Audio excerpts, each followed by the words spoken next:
ನೀನು apple ತಿಂದಿದ್ದಿ, right? ಆ್ಯಪಲನ್ನು ಅನುಭವಿಸ್ತಿ, ಅದರ taste ನಿನ್ನ ಸೆನ್ಸ್ಗಳಿಗೆ ಗೊತ್ತಿದೆ.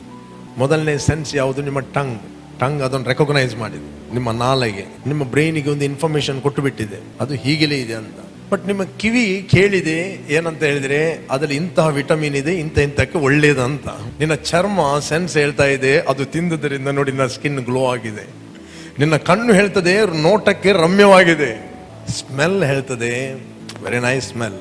ಬಟ್ ನಿಮ್ಮ ಇಂದ್ರಿಯಗಳಿಂದ ನೀವು ಅನುಭವ ಮಾಡಿದ್ದೀರಿ. ಒಂದು ಫ್ರೂಟನ್ನು ಪಕ್ಕದವನು ನೋಡ್ಲಿ ಇಲ್ಲ, ಕೇಳಲಿ ಇಲ್ಲ, ಕೇವಲ ಚಿತ್ರದಲ್ಲಿ ನೋಡಿದ್ದು ಆ್ಯಪಲನ್ನು, ರೈಟ್?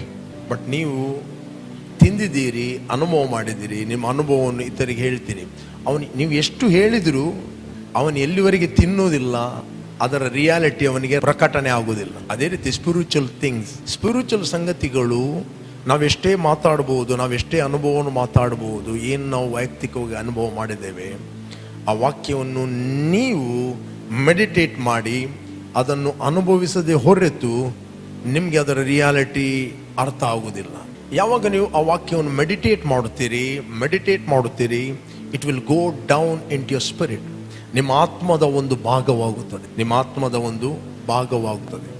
ನೀವೇನನ್ನು ಆತ್ಮಿಕವಾಗಿ ಅನುಭವಿಸ್ತೀರಿ, ಅದರ ರಿಸಲ್ಟನ್ನು ನೀವು ನೋಡ್ತೀರಿ.